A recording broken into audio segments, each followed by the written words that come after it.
ನಿಮಗಿವತ್ತು ರಾತ್ರಿ ಹೊತ್ತಲ್ಲಿ air crafts ಯಾವ ಥರ ಪಾರ್ಕ್ ಆಗಿರುತ್ತೆ ಅಂತ ತೋರಿಸ್ತೀನಿ ಬನ್ನಿ. ಎಲ್ಲರಿಗೂ ನಮಸ್ಕಾರ. ನಾನು ನಿಮ್ಮ ಪಟ್ಪಟ ಅಂತ ಮಾತಾಡೋ ಅಂಶಿ ಶೆಟ್ಟಿ ಫ್ರಮ್ ಮ್ಯಾಂಗ್ಳೂರ್. ಈ ಜಾಗ ಇರೋದು ಟರ್ಮಿನಲ್ 1 ಎಂಟ್ರೆನ್ಸ್ ಹತ್ರ. ಇಲ್ಲಿ ನಿಂತ್ಕೊಂಡು ನೋಡ್ತಾ ಇದ್ದರೆ ಮನಸ್ಸಿಗೇನೋ ಒಂಥರ ಫೀಲಿಂಗ್ಸ್.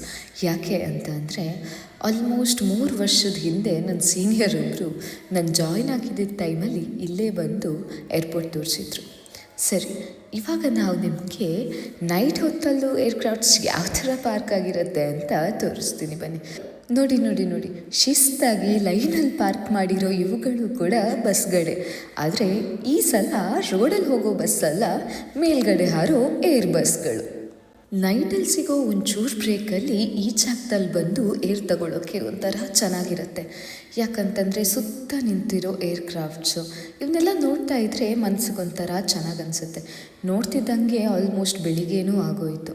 ನೋಡಿ, ನಾನು ಆವಾಗಲೇ ತೋರಿಸ್ದೆಲ್ಲ ಜಾಗ, ಅದೇ ಸೇಮ್ ಜಾಗ ಬೆಳಗಿನ ಜಾವ ಈ ಥರ ಕಾಣಿಸುತ್ತೆ. ಟರ್ಮಿನಲ್ 1 ಅಂತಂದರೆ ಒಂಥರ ವಿಶೇಷ ಪ್ರೀತಿ. ಯಾಕಂತಂದರೆ ಫಸ್ಟ್ ಜಾಬಲ್ಲಿ ಫಸ್ಟ್ ಟೈಮ್ ನಾನು ಎಂಟರ್ ಆಗಿರೋ ಏರ್ಪೋರ್ಟ್ ಇದು. ಯಾಕೋ ಒಂಥರ ಮನಸ್ಸಿಗೆ ತುಂಬ ಹತ್ತಿರವಾದ ಜಾಗ ಇದು. ಸರಿ ಇವತ್ತಿಗಿಷ್ಟು ಸಾಕು, ನಾನಿನ್ನು ಹೋಗಿ ಬರಲ್ಲ. ಇಚ್ಚಿಜ್ಜಿ ಯಾನಪೋದು ಬರೋಡೆ. ಟಾಟಾ, bye bye, take care, love you all.